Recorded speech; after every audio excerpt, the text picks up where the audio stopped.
Well, welcome to the O Show, everyone. It's a special week. We have two special guests, as always. Right now, it's me talking, Tate and Cody, but we have Colin and Reese, the host of the 0-60 podcast, the champions of the podcast showdown. Unfortunately, it hurts a little. I still think about it. Is that? I mean, I hear you guys chirp us on the podcast every now and then, and I don't like it. I wasn't even going to bring it up tonight. It had to be brought up.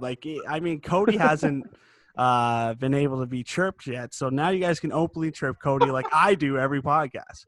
Man, I'm going to chirp your computer, not Cody. Your computer was pretty bad. Oh yeah. I mean, yeah, we struggle at times with Slatesy there, but it's okay. We're figuring it out. Your goalie was unreal, though. Yeah, he's pretty good. He's off and on. Yeah, he's hot and cold. You guys still play? Yeah, we're in a league right now with a bunch of D1 teams, and you learn real quick how bad at Chell you are. Yeah, we just. Sorry, man, you cut in and out there. We just got to D1 with our club. Oh, there you go. Nice. There you go. Yeah, ours is still Division 5, so it's up and down. It's tough when you don't have the same players all the time. Yeah, I wish you could pick your computers.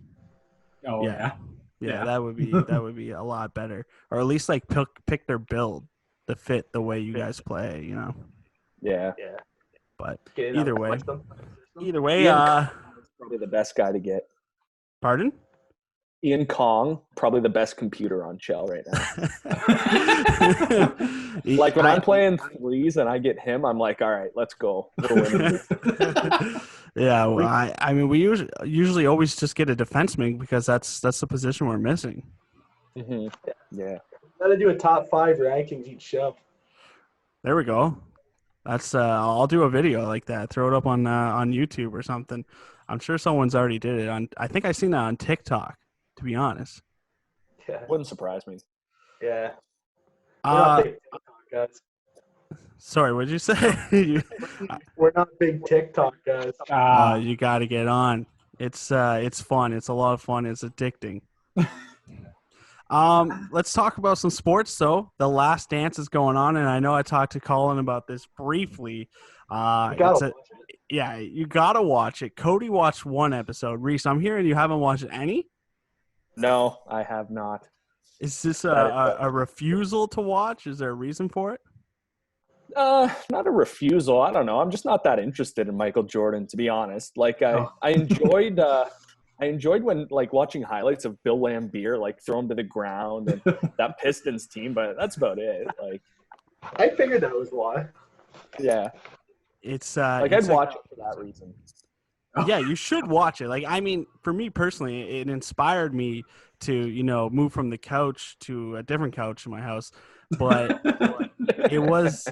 honestly, I think it's a sick documentary. It's top 5 sports documentaries for me personally, just to see like how hard someone worked. Like, I just don't think you'll ever see an athlete that wanted to win as badly. Is that fair to say, or do you guys got someone at the top of your head that you can name? I agree. The big thing to me is it really eliminates the LeBron comparison to Jordan. That was the big takeaway for me that I was happy about, because all these people, millennials, thinking, yeah, LeBron this all over Jordan. Not even close. Get together. Cody's making faces. It hurts him. But he hasn't watched the documentary. Like, LeBron doesn't want to win as bad as Michael Jordan. That's the thing. LeBron couldn't play against that Pistons team. All I'm saying is LeBron brings bums to the finals every year. Jordan's team, when he left after the 3 years, went 55-27 without Jordan. They were still an elite team without Jordan. LeBron left Cleveland, and they were a lottery team. The 48-minute thing was incredible to do. Fair point. I don't know. And LeBron's finals records, he went up against 4 All-Stars and put up double finals. Like, he dropped 51 points in game 1 and lost. Like, what more do you expect him to do? Yeah. You just gotta have that drive. I like Scottie Pippen's line. What'd he say? He's like, LeBron will never be better than me until he gets 6 or more championships or whatever. He said that today, I'm pretty sure. So, Really? Quotes going around on Instagram and Twitter. Well, that's my favorite thing is like these guys are still chirping each other after like 20 years, just throwing out the jabs. The Thomas situation was interesting too, not getting the invite. Yeah, that was very interesting. I mean, no spoilers, even though it's already happened. Yeah, Cody's still gonna watch it. Reese is not gonna. But yeah, I think. you know what? I'll give it a try. Like The Office. I told Colin I'd try The Office. So Did you? Watch it? No, not yet. I'm not done Friends. Oh, come on. You're just against pop culture. I hate The Office too, so it's not. It's not. That's why I dropped the "How bad does it hurt?" It's all right. Cody's a weeb anyway, so. Okay, Tate. Oh man. Chirping our co-hosts, all right. Honestly, since I've met Cody in college, it's probably been nonstop chirps. I would say, hey, Cody. That's what our relationship is at this point. Like, I don't think we say anything nice about each other ever. Yeah, you'll have to write a book. I'm just trying to pull the Michael Jordan and make him work harder. You know, I'm just trying to chirp him till I know I can trust him. Yeah, I like that. Yeah. What do you guys think of the Dale Hunter and Tierney debate online? Ryan Free Press talking that ish again, saying that Dale Hunter deserved the Coach of the Year award. I mean, this is voted on by GMs. I'm sure it's something you guys discuss on your podcast. Just quickly get your thoughts on that situation there. Yeah, I think in terms of I'm going off players. That was the big thing that I brought up on our show was the players have a huge impact. The general manager has a huge impact. You know, everyone really goes into the Coach of the Year award presentation and everything. And you just look at the roster Ottawa had and the roster London had. And, you know, both teams had very promising draft prospects. Obviously, you got Rossi and Quinn in Ottawa. You got Luke Evangelista for the Knights. So, I mean, that's kind of where you look at it as like, hey, that's still a pretty young team. You know, those guys aren't veterans in this league whatsoever. So by that standpoint, I think you can make a decent argument for Tournier just because I feel like there's more draft talent on Ottawa, whereas London, you know, they had McMichael, he's a first rounder, Liam Foodie, although Brett Brochu was a rookie, so I guess you could give him that. But I think Ottawa gets it. I agree with the idea of Tournier getting it. I feel like there should have been like nominations. I don't know. They didn't really give out nominations, so I kind of feel like they should have done something like that. But I mean, Ottawa was still the best team, right? So that's nothing to shy away from. Colin, how about yourself? I'm sure you have a different opinion. Oh, actually, I'm actually going against it. I actually think Wellwood should have won it from Flint. I think Flint was by far the most improved team, and I think why not Wellwood? I mean, where Flint was last year, it should have been Wellwood, and then Hunter's second. I mean, London really lost the game after the deadline, but I'm going to have to go Wellwood first. I'm going off the board there. Might surprise you. Well, Cody and I discussed this because in the NHL, you kind of see that the most improved team gets the Jack Adams Award, where it's kind of different in the OHL. It's viewed differently. Kind of a popularity thing as well in the OHL. Yeah, like do you think? I mean, Ryan said that some GMs wouldn't vote for Dale Hunter because they don't like him. Like, do we really think GMs are that petty? Well, there is hatred there. I mean, there's a few teams that don't like the London Knights. I mean, they're the London Knights, and there's a lot of question marks that go with them. So, I mean, it's going to happen. These are other GMs. Like, I'm not, you know, if you and I work together and you're doing better than me, I may be like, I feel like I deserve to be doing better, but I'm not going to not congratulate you on your success. Yeah, but I think that's the big thing there, where, like, teams don't want to see London win, right? I mean, they've won so much, and the Hunters have had that track record where they already know they're good, right? They won a World Juniors, so there's a go-to thing for the year. Let's give Tournier, who made the big glove save in that, and give him the You can't even base it off World Juniors, though. That's not the Yeah. OHL. No, but I Can't. think though that goes into it. I think there's a lot that goes into it after that because, I mean, he had success, right? And everyone knows Dale Hunter, Mark Hunter. They already get a lot of credit, right? So I feel like they feel like it's time to give credit to Tournier. And I mean, to win it back to back, there you go. There you go. That's one of the things that was kind of brought up. I mean, Hunter's only won it once in the last 10 years, and it's definitely debatable most years that he does deserve it. Is this a thing where the OHL, the league itself, other GMs just don't respect him? Yeah, there might be. I mean, London has a lot of rivals, so that might go into it.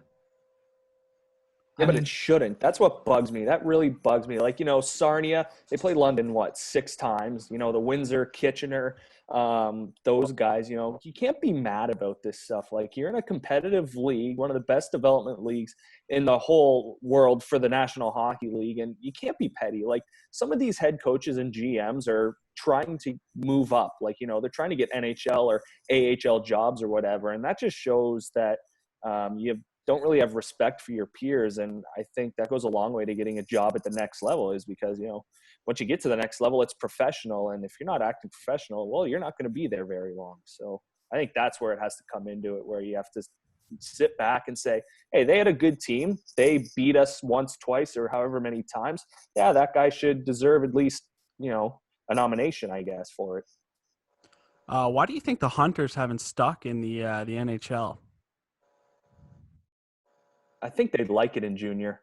I don't know. Yeah. That's just like me. I like junior hockey. The National Hockey Leagues, it's fast, but junior hockey, you still got young legs of 16, 17-year-olds. They can really move pretty fast. So I think that's kind of where I'm at is, the junior hockey is exciting. You get to develop some really good talent. And I think that says a lot about people, is that they like teaching maybe more than, whether it's leading by example or like giving an extra push to the pros who are, already really good. Obviously, you have to be good in the NHL. Colin, do you have any thoughts on why they're not on the show right now? Totally agree with that. I don't think they're interested in going to the show. I think they're just fine with developing what they got. They like developing guys like Mitch Marner, the Tkachuk's, the Canes, the Perrys. That's what they're going to do. So I like what Reese said. I agree 100%. I think they're just better teachers for the grassroots level, like junior level. You don't think it's because they're so used to success and they couldn't find it in the NHL that they gave up? Ooh, it's an interesting take. I don't mind. That might be. You never know. I mean, Mark Hunter was interviewed by Toronto, and then Yeah. also I think he was up for Colorado or something as well, and didn't get a job there either. It just seems to be, I don't know why people don't want to hire him, and I don't know. Like, I think there's something there where NHL teams don't view the Hunters like a lot of us do when looking at junior hockey. Well, they'd have a good draft team, that's for sure. If Mark was your GM, he'd be very good in the draft. But I think the big thing is about the Colorado situation. I don't think Mark was interested in going that far. I think that we're the stages he's done in his career, he's made big impacts with the Knights. He had a good thing going with the Leafs. I mean, getting Matthews Marner in the drafts that he was in, it's a pretty big deal. So I feel like he was fine with the success he had, and then he knows that if he came back to London, it'd be better where he is in junior than going to that level, I think. Well, the argument, I mean, I've seen people compare Mark Hunter to Jim Benning if he were to get a GM job in the NHL, just on the fact Jim Benning is a draft-heavy guy, but come free agency and contract negotiations, he always seems to screw something up. Like, Mark Hunter really has never dealt with, hey, we got to do these contract negotiations to pay. I mean, I'm sure he's done contract negotiations, but above the table, he's never done it. So it's just, I don't know, like, it's a whole new, it's so different. Like, he's an excellent, I'll never take away his drafting ability. He has a great eye for talent, but like, you don't have a free agency you deal with the London Knights. You don't have all that other things that comes with being. His track record getting kids to commit to London's been pretty successful. Yeah, but I'm just saying I've seen comparisons of Jim Benning, similar guy who's very good at drafting. But the contract time, yeah, stubborn to deal with, kind of like if it's his way, he doesn't mind making free agents walk. Like, do you want to pay Jay Beagle $3 million every offseason because you're a draft guy? Yeah, for sure. I mean, that's their new long-term injury thing I see the Leafs are doing. I saw in TSN an article about 5 guys. There's no way Zetterberg's going there. Well, I think, they were mentioning that Clarkson and Horton's contracts are up, so they can take on more money on the long term there. So we'll see what happens there. Still talking about London, though. A bit of a goalie debate online now, too. Brett Brochu, Jacob Ingham, and Nico Doss. Nico Doss voted goalie of the year. I know, you quickly messaged me about Brett Brochu. What are you guys' thoughts on Nico Doss getting the award? I mean, looking at the numbers, it's fine he won it because it basically split. I mean, getting the 5 shutouts put him over than the save percentage leader. But the thing I really look at, I don't think like GMs, they don't care, right? The voters, they don't really care about like, oh, they won against that one. They'll just pick the best guy they played against, right? They're not going to look at the beat numbers. But I just think Brett Brochu was a guy that beat all the good teams in Ottawa twice this year, which really rings bells to me because how many goalies in the West beat Ottawa both meetings? So that's a big one to me. Yeah, I mean, I think for go ahead. No, you go ahead. No, for me, I don't think you can base it off of stats in this situation just because of where we're in the season didn't end. So that's where I'm kind of basing my opinion off of. Yeah, Brochu, he had a great rookie campaign. Nico Dawes, he made Team Canada, whether that had an impact on him winning or not. But I think you look at the Kitchener Rangers, and I don't think they had the greatest team in the world. But if they don't have Jacob Ingham, there's not a chance they make 4th or 5th place in the West. They're sitting around 8 or 9, I think, without Jacob Ingham. So I think that's where you have to look at it because there were no, push for the playoffs because most teams were already in already. And there were no playoffs, even though that really shouldn't go into making a decision on the regular season best goaltender. But I think you just got to look at the Kitchener Rangers. They had a couple guys that could score. They had a couple solid D-men. But if they don't have Jacob Ingham, they're not even close to where they are, where they finished this season. Well, you kind of seen that when Ingham was hurt. I mean, how many games did Kitchener lose? Their coach got fired. So you kind of saw how important he was to that team. I mean, they had other injuries. I think Liam Howell was hurt as well. But, yeah, I think the debate's there. And I also think – I don't think Nico Doss's team was great either. They started off good, though. That's Fair point, yeah. Yeah, but I think they started off good because of Nico Doss. And a lot of people thought it was kind of, okay, starting the season off hot. And I even said, like, I wouldn't have picked him for the World Juniors because he's just a hot goalie. Like, you're kind of betting on a hot goalie. So your pick was Hunter Jones. Yeah, I still think Guelph should have traded him because, I mean, he could be playing pro hockey next year. He is eligible because of his birthday. So, I don't know. It's definitely a good debate. All I know is Brett Brochu is not part of that debate. You look at the numbers. Right? First in goals against. You look at this competitive level, this compete level. I mean, it's hard not to go against Brett Brochu. I mean, look where he was last year playing junior C. He's only 17 years old. I mean, it's hard not to go against Brett Brochu. Well, do you consider age? Like, when we're looking at awards, should we consider someone's age as one of the best players?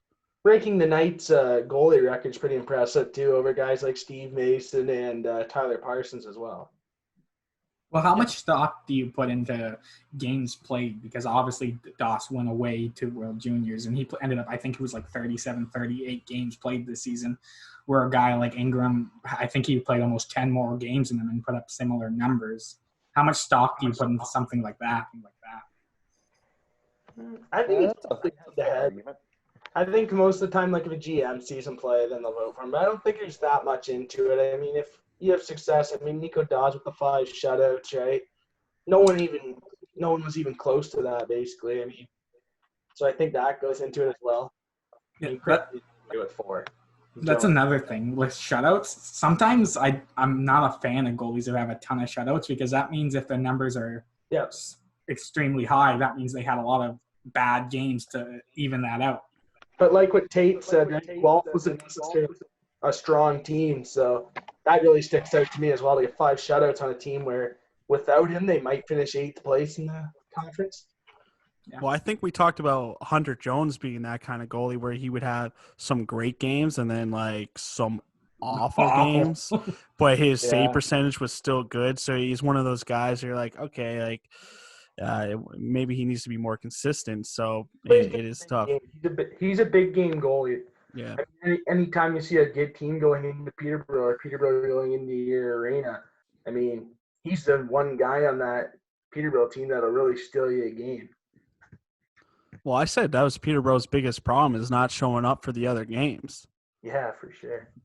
I mean, we saw them in their featured game in Guelph this year, and I mean, they looked terrible, quite frankly, in the game. I mean, Cam Butler, he got traded to Niagara a week later. I mean, they looked terrible in the game, but no one really stepped up to the plate. And I think that was the big thing that scared me about Peterborough as well in the playoffs. They didn't really have that guy that would step up. But Robertson, for sure, was starting to step up.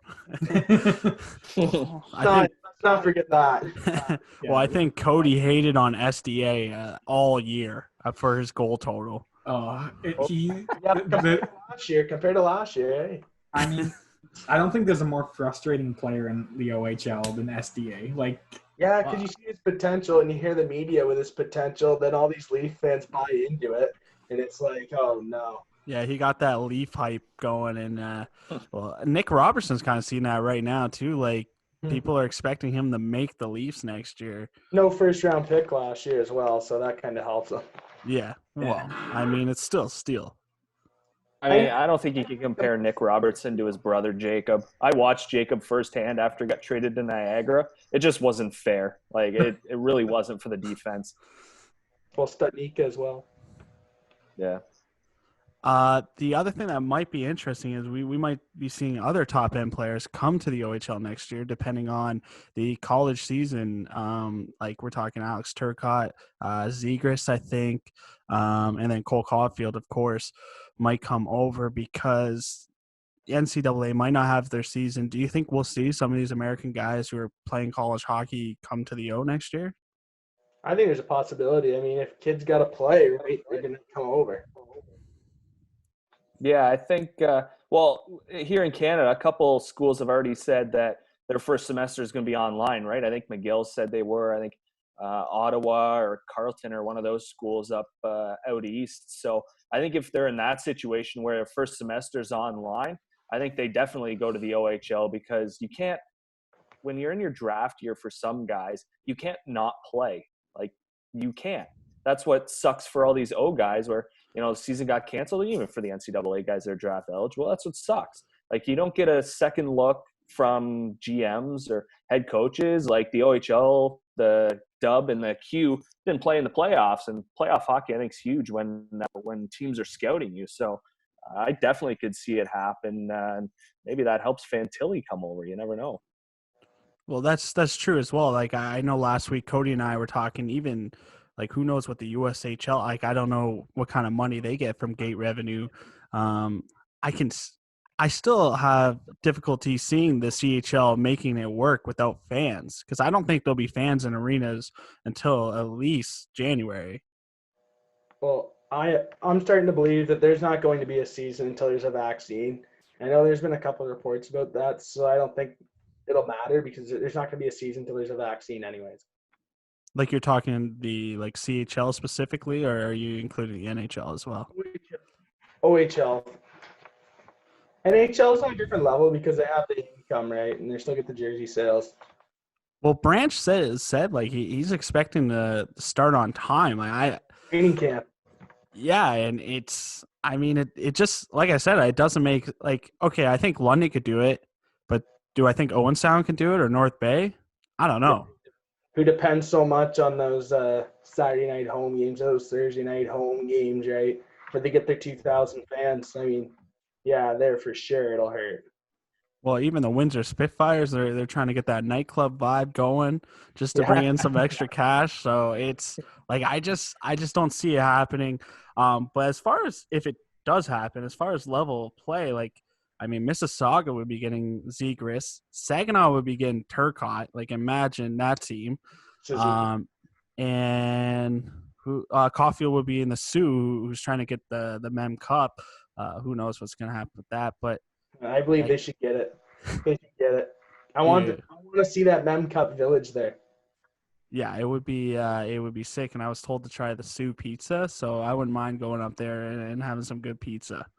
Oh yeah. Yeah, but whenever I'm in Windsor at a Spitz game, I always got to make a stop at the Armando's booth, grab Armando's pizza. It's so good. I used to live in Windsor. I just eat that. Well, probably not all the time, but few times here and there. I get Armando's, and that's a must stop for me. So you gotta tell your nacho story. My nacho. Oh, jeez, that was a fun story. I don't know if we have time for that. I don't want to disrupt this. Yeah, we have time for a nacho story for sure. Okay, so man, this was at the old Windsor barn. So this was like 2006, maybe. I don't know. I can't quite remember. I can't even remember who the Spits were playing, to be honest. But so it was me, my brother, and my cousin. We're sitting on it was the upper part. You can't really call it an upper deck because it wasn't on the concrete slabs. So there were no seats halfway up in the barn. And my cousin decided to get nachos, which is my go-to arena snack as well. But some guy sitting in front of us had taken his jacket off, and it was just sitting behind him. And, he had kind of moved forward a bit because I think there's a big play that happened. And my cousin let go of his nachos, and the cheese went all over the guy's jacket in front of us. So did a fight happen? No, I think the guy wanted there one to be, but after he realized we were 8 or 9 years old, I can't remember. Okay, then that's okay. It's not a big of a deal. You get a pass. Yeah, I mean those the fans in the barn used to be ruthless. So yeah, you're lucky to get out alive there for sure. Yeah, I remember I was at Mickey Renault's last game too. It was on Valentine's Day. I think 5 to 7 days before he had passed away, and yeah, that was a rocking barn. That was fun, and he also got in a fight in that game too. So. Oh, that's pretty cool that you're able to say that in a way. Yeah, I mean that's a player that's always going to be remembered in Windsor, and like he's always talked about it, especially here like locally. Obviously Cody and I live here too, and I know some people that like. He was their cousin and stuff like that. So yeah, it's so crazy to think that happened to a player so young. Yeah, the fact that he also was he's a first or second rounder by Calgary. I can't remember quite which one, but he had a lot of promise, especially going into the NHL too. Yeah. Sorry, go ahead, Cody. No, you go ahead. I'm just gonna keep going. I love when Cody does that. He does that to me. He's just like, you know what, Tate? You take care of it. You figure it out. Interesting debate I've seen online. It's nothing to do with the OHL, so be ready for this one. If you could start a franchise with this player in their prime, who would you start it with? Evgeny Malkin or Jaromir Jagr? Jagr. Yeah, Jagr. Yeah, I'm going Jagr. I'm taking Malkin. I'm thinking about it now because I'm like, Malkin's a center. And that's like, so valuable. I just care points, puck possession. I'm going Jagr. I think I still go Jagr, but like the fact that Malkin's a center is making it a lot closer than I thought it would be. Don't second guess it. It's like the draft. Take your original guy. I just think that was like one of those ones. I don't know who. I think it was TSN social media. And that was like one of them. I'm like, man, that's a good one. Like I had to think about it. You guys were all pretty quick, a lot quicker than I thought you would be. But like, I'm like, that is like pretty even.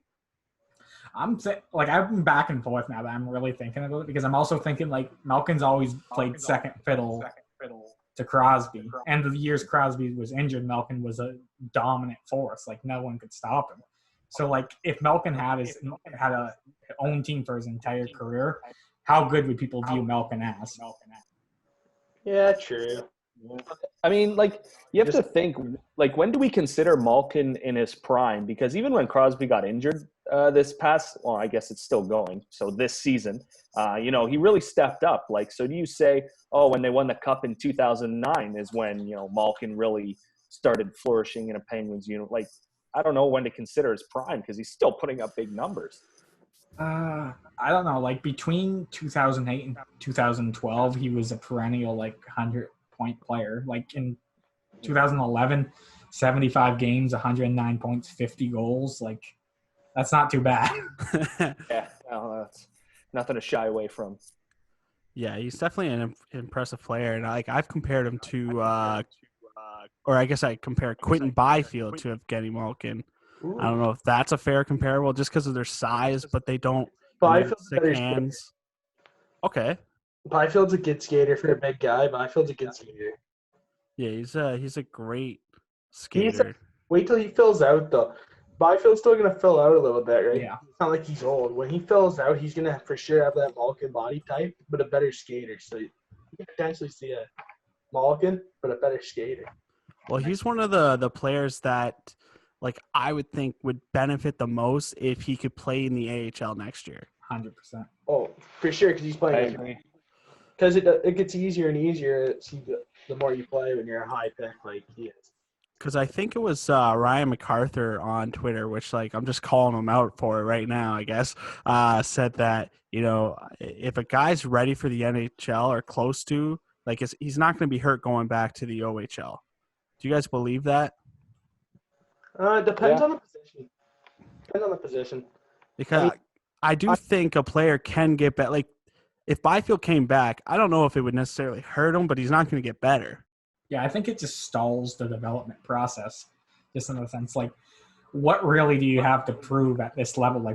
What do you have to gain at this level? I mean, I guess you could come back and say we know the offense is already there. Just focus on being a two-way force. But Byfield, he has shown glimpses of being he has moments where it's okay, that's a young player, that's a dumb mistake. But for the most part, I would be pretty confident with Byfield being my center that I put out in the final minute. Yeah, I think you can make that argument for Phil Tomasino too. For him, it was really a lose-lose situation with Niagara, right? First rounder, 24th overall by Nashville, goes back to an Ice Dogs team that you could tell wasn't going to be good because you knew Thomas was going to be traded away. Ladnia unexpectedly came back and didn't get traded. So, that's where Tomasino's situation, he really should have been in the AHL. And I think he was ready for it because, again, crappy team in Niagara and, doesn't really help him in his development because I think he's mastered the OHL. I mean, saw the numbers he put up when after he got traded to Oshawa. So I think that just shows how ready he is for the next level. Well, like we mentioned a couple of weeks ago on our show, we had the debate about the 9 games. We had 18 games. Give them 9 games in the NHL and then 9 games in the AHL. That gives you that flexibility, right, to get the 9 games in the American Hockey League as well. Because the AHL is a tough league to put points up. It's a veteran league now.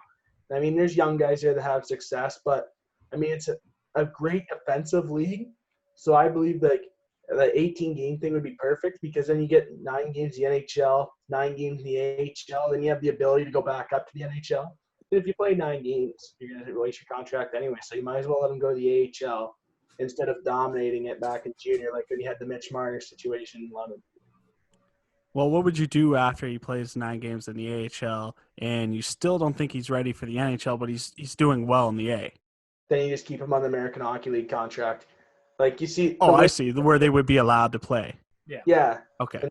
Yeah, that would still start an entry-level deal, though. It's kind of like it's kind of like a European thing because, the Red Wings this year with Mo Seider, they didn't waste a year of his contract, right, with the NHL. So he's on an American Hockey League contract. Once he gets sent down to the Grand Rapids, he's on an AHL contract, and then he's good. So then next year, if he makes it to Detroit, then he starts his entry-level deal. Well, me and Tate have had this debate before, even when Jonathan was still on the podcast originally. What do you value more? Is it better to be playing 8 to 10 minutes in the NHL or 25 minutes in the OHL, development-wise? Which way would you lean towards? Ooh, 10 minutes is a lot in the NHL, to be honest, for a young, depth guy. 10 minutes is a lot. So I think the 10 minutes would be perfect because you get to learn at the best level in the world, right? It's so fast. I mean, the OHL, if you're playing 25 minutes, you're a good player, so you're going to dominate. So, I mean, it's better to not make it too easy. At least you're playing in the best level 10 minutes. I'd go 10 minutes in the NHL. Well, I think this also depends on who you're drafted by. Like, say Detroit or like Ottawa or who's another bottom team, San Jose. Like, why would you bring your prospects into a team where it's a losing culture? Like, you don't want them to be around that. Like, there's no point in bringing up Mo Sider or Joe Valeno in Detroit or Alex Formenton, who had an incredible year at the AHL level for Belleville. So, I mean, I think that's where it comes into play as well. Is you have to look at where your organization is and is it worth it bringing a young guy onto a team of guys who don't really play well? Like, I mean, Abdelkader, why would you put a top prospect on a line with Justin Abdelkader? That makes no sense whatsoever. I think same with Ottawa. Like, why would you put it on the fourth line for Ottawa? Like, that makes no sense. So I think that's where I'm standing at right now. Well, you kind of see it in London where these young guys come in that don't get a lot of minutes or fourth line or even healthy scratches, and then after a few years light it up like Luca Vongalista, who lit it up this year. How many? I don't think did he score last year at all? No, he didn't. Then this year against Kingston, it was in October. I think the last week of October. That was his first goal. He scored a hat trick. So his first goal is all on the same night. Yeah. I think I remember that now. Yeah, that's not bad. Solid player. We've been pumping his tires on our show. him and Zayd Wisdom are, I think, like second round, third round steals you could possibly get for an NHL team. I don't think they're a bad pick at all. No, I don't think so either. I mean, we actually got in a little hot water with Luke because Will Scout said something about him not scoring any power play points or something like that. The power play. And then, the assistant GM reached out to us. I forget his name now. I'm not sure if you guys remember it at the top of your heads. Simpson? It could be it. Either way, he tweeted us and said Luke was listening and noticed you guys said this, and it's wrong. Wow. So so we put a little correction out, but he meant even strength points or something. He mixed up the wording or something. But Luke's our guy. I mean, he's a solid pick. It's not a bad pick at all. What do you guys think of Stranges? I mean, if you watch London a lot, and this guy's really taken a fall. I mean, he was up and down lines a lot. I mean, he's a guy that played on the first line, and then he's on the fourth line, right? And I mean, that London team was just so deep. So where can you play him? I mean, he's a solid player. I still think he's a good second round pick, and I think he's going to be a good second. So I mean, he's a great skater. He quieted his 10-2 style up a little bit, and after that, he kind of lost confidence. I think he's a guy where you kind of got to let him do that 10-2 skating style and let him do his thing because he's just a high-skilled guy with the puck. And, I mean, he's probably one of the best stick handlers in the draft as well. So I think he's a type of kid where you just got to let him be. But I guess you got to let him feed a 200-foot game first. I mean, for Stranges, I think it was just – rookies in whatever league you're in, you don't have a lot of film on them, especially coming into the OHL. Like, how many games are televised of minor midget hockey teams? Except the OHL Cup maybe, but there's no film on them. So that's just a matter of him being new to the league, him having, he's obviously very skilled. He's going to get taken whenever this draft happens. So I think this year was just guys figuring him out. And when you're putting up points like that in your rookie season, you're going to get maybe not first line minutes, but second line minutes. Whereas Evangelista last year, where he didn't score a whole lot, he's not going to get those top minutes. Whereas this year, when he did and the opportunity opened up for him, he kind of took it and ran with it. So I think it's just a matter of the league figuring out Stranges. Yeah, and he's not a very big guy as well. He's still growing. Right? He's still going to fill out a lot. Like I mentioned about Byfield, he's still going to fill out. So that's another thing about Stranges too. Once he fills out a little bit more and gets a little bit stronger, that'll change his game as well. But Evangelista, I mean, him playing on a line with Foodie and McMichael and really driving that line as well. He was in that place at all. So that, to me, he's a great pick. Yeah, I think both are good picks. But when it comes to Stranges, do you think he kind of got in his head about that? You said about that 10-2, you kind of stopped it, seeing it on because everyone, not that they chirped him about it, but they said a lot of the scouts, wanted him to change his style of skating. They didn't think it would work in the NHL, but it works in junior, right? A lot of stuff works in junior and doesn't work in the NHL. So they didn't think it would translate to the next level. So that's why there's a lot of question about him cleaning it up a little bit. But he's just so electric, and he catches defensemen off guard. When you watch defense up close when he's coming in on you, he really changes that. Yeah, I think what did it for me was when he went up just center ice and did the 10-2 for it. Was really no reason for it. And I remember everyone kind of trashing him online for it. So I was just kind of wondering if that was maybe a reason why, or what you heard, if that's why he slowed down on it. Yeah, I know there's a lot of fans that think there's no need for that, but I mean, they're fans for a reason. Yeah. Wow. I mean, they were scouts, but that's no. I mean, I just think like, don't change the guy if it's working, right? I mean, last year had a great rookie year. Unless it's going to translate to the NHL. If they don't think it's going to translate, then you listen to the scouts. But if it's a fan saying that, I mean, don't think much into it. I mean, they're there for a reason. They have the best coaches in junior hockey. So listen to your coaches. And I guess it's kind of hard to know if it'll translate because no one does that, right? Yeah, no. I know. I was trying to think which skater currently in the NHL kind of does that. I know Mitch Marner's kind of unique, up and down the wing type guy. You could possibly see Strawn just kind of. I think a Crosby with the 10-2 in the corners. Yeah, in the corners. Well, what Jeff Skinner is famous for doing that because he has a figure skating background. So you see there's highlights of his skating edge work on it, line of him doing similar type skating, and he's a similar frame and everything. So honestly, that might not be a bad comparable. Yeah. Yeah, that's a good one, Cody. You should write a scouting report, bud. Do you guys think it would be weird though if the OHL starts in September and the draft isn't until November? Do guys like Byfield start the season? Because then they're playing 100 games that year.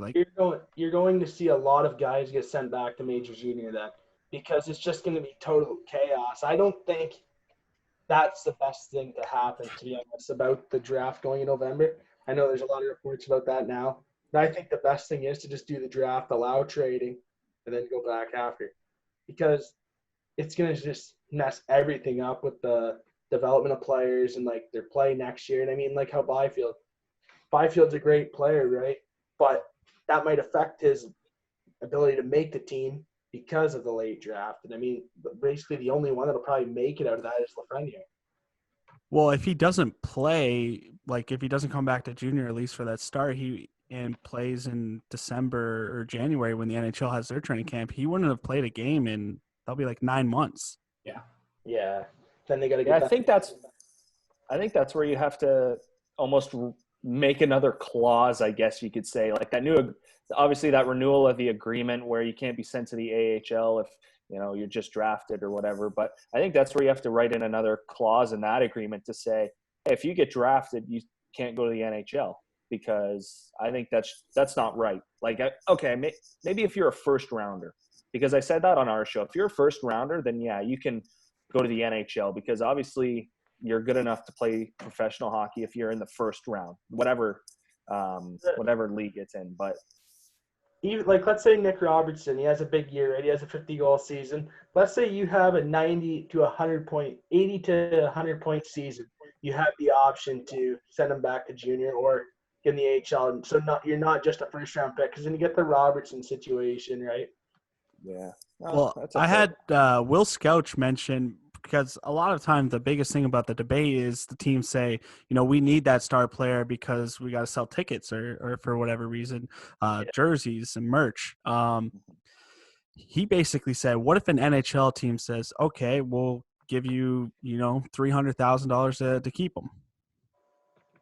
Yeah, I think that's a serious possibility, because, I mean, you're going to see a lot of teams that need the money as well, like in junior hockey with the downtime here in the league. So I think, yeah, that's a great thing that they could possibly do. Yeah, I guess the only thing is it's kind of hard for OHL teams to plan what they're seeing. Are we going to be contenders if we get these guys back? But I guess that's kind of always the mystery sometimes, right? I think the big thing is as well, teams prepared to not get their guys back, and then if they get them back, it's a bonus, right? And I think that's the only way you can prepare right now with the situation. So I think that teams are going to prepare that they're not going to be back, and then if they get them back, Hey, there we go. We get a bonus. We get our key player back. Do you think a team like Oshawa is not planning to get Tomasino back though? After that, after how many second I picks they think gave they're up? planning. I think they're planning to get him back. I really do. Even though I don't think he should be sent back, I think he has a real shot to make Nashville's roster next year. But I for sure think Oshawa is definitely planning on having him back next year, or else they wouldn't have sent 9 picks to Niagara. Yeah. They may have, they may have sent 5 and fourth line or a prospect, right? So I think that's where you're from there. There was a Yeah. scout in Windsor, the Nashville scout. So the day the trade happened, Oshawa was playing Windsor, and Tomasino was playing, and the scout goes, "I don't know why they gave up so much for him. We're planning him to play on the team next year." Yeah, Well, he said that to us when we had him on our show. He's like, he's fully planning on being in Nashville next year, and he's going to do whatever it takes. Obviously, it's tough to do whatever it takes right now. You can't go to the gym. I mean, you still have your training equipment at your house, but he fully intends on making the trip to Tennessee next year and making that team. Well, I don't see why he wouldn't make that team. I mean, they struggle to score goals and or create any offense, and he's a player that can create it for them. So, I mean, I definitely think he's playing in the NHL. I've gotten in a few arguments on Twitter about it, so I'm definitely sticking with it no matter what. Yeah, I think there's an 80% chance he's in the NHL. 20, he's back in Oshawa. I mean, there was reports in Peterborough paper that there was a situation there at the draft where I forget what round it was. There's a 3rd or 4th round pick for the Ice Dogs, and Oshawa was planning on taking him to get picks back. I don't know if that was true or not, but I know there was a rumor about that Oshawa was planning on taking a guy Niagara had on their draft board so they could get a couple picks back. So hearing that might mean that they know. I mean, he's not coming back. Oh crap! Right, we got to get a couple picks back. Yeah, we're in trouble. Will that be the biggest mistake that happened in the OHL this year if he does make Nashville? Yeah, for sure. I think the Ice Dogs won the trade deadline for sure now. No winning, the Niagara Ice Dogs are the obvious trade deadline winner to me. Yeah, Joey Burke looks like a genius after making that trade, to be honest, especially after Oshawa pretty much did the same thing to them last year, right? They got a lot for Studnicka and Brassard, who came to Niagara and were kicked out in the second round by Oshawa. And you look at Oshawa's front office and you're like, holy crap, they just did that, They look like the geniuses. But in this situation, Niagara flipped the table because a lot of talks were like, Tomasino's back another year. Niagara won't get rid of him. You'll just see Thomas go. And, Joey Burke seems like, I got all of you. So thanks for the picks, Oshawa.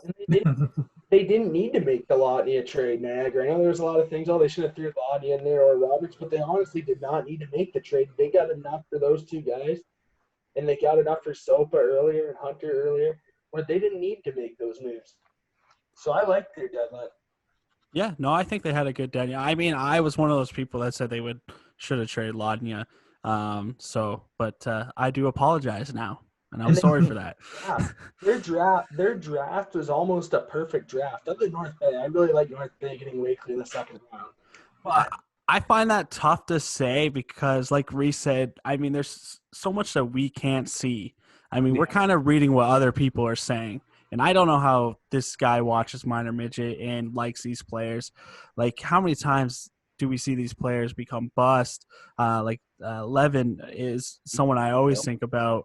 It's so hard to know what these guys are in minor midget. Yeah.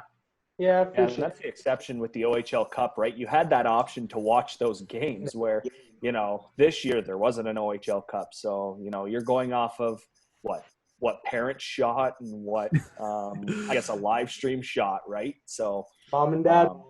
Well, I think I said on your podcast, like I watched the video of Ryan Abraham there. It was just the sickest goal, and I'm like, of course, that's the one he clips and puts online. We're not seeing the best of these guys, and there were so many Americans drafted that it was even harder to find the games. Yeah, for sure. Do they broadcast the USHL games? The USHL, I think they do. For any of those games, is there any type of video? I've always looked for them and I can never find them. Well, like, so the Battle of the Border, like here in Windsor, with all those American teams we're in now, that is on Hockey TV, and so Okay. they do the tournaments on Hockey TV a lot of times. Like the Toronto Titans do a tournament Yeah. that was on Hockey TV, so that's kind of where you gotta catch them, I guess. Yeah, and base our, I guess, opinion off these players from Yeah. that. Situation. You guys do that, like watching video of someone is a little different than watching them live. Yeah, live's totally better. No, there's no comparison. I know Quinty had some good videos there on that team. I'll look for them and send them to you. Sorry, my mic shut off. So that's cool. That's all good. My I've wife. had that happen. I think it's time to wrap it up because I probably have awful audio right now. But I just want to thank you guys for coming on. I think we had some great discussions. It was a lot of fun.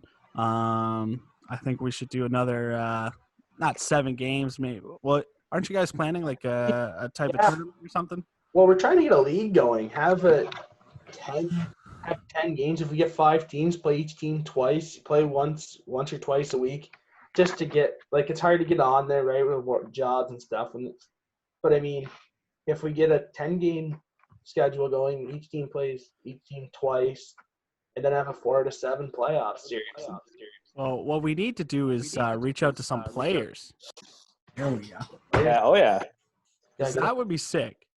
get a Well, that's why I got excited when I saw that Zale tournament on NHL 20, where those prizes are insane. And I saw, I think on their Instagram story today, they posted a picture of the championship ring, I guess, and it's really nice. So I'm like, oh, geez, is this a team tournament or is this individual? And then I read into it more, and I'm like, oh, it's just for one person. So, I mean, bigger prize, so you don't have to split it up. But yeah, no, it would be cool to do a team tournament. I still gotta buy one of those sweaters.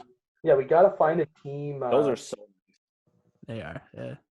new Jeff O'Neill convinced you to do that. He wore it on, was it the quiz the one day? Yeah, After he Akil wore Thomas it. scored the goal. Yeah, he definitely wore it. But they are sick. I mean, I don't like that it's Niagara. He should. Well, he's got like other like I think clothing that that's makes actually pretty sick.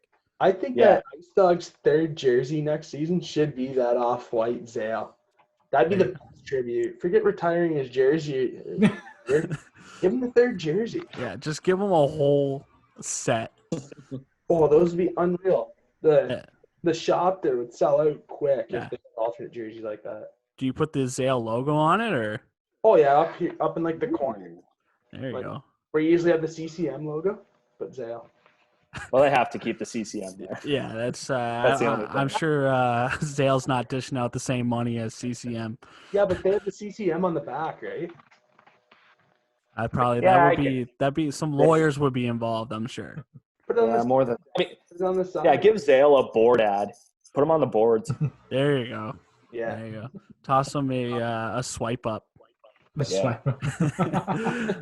Zale 20. Quick Yeah, a little promo. Thanks again, guys. Like I said, I really appreciate it. Yeah, you can listen to these guys. It's the 0-60 podcast. It's better than our podcast, so give them a listen, and you'll really enjoy it. I mean, just got to remove that Leafs thing in your background there, Cody. But Which one? There's like 17 things. Yeah, I was gonna say, pick one, Colin. I'll send a Wings apparel up to you. Okay, I'll burn it. That's aggressive.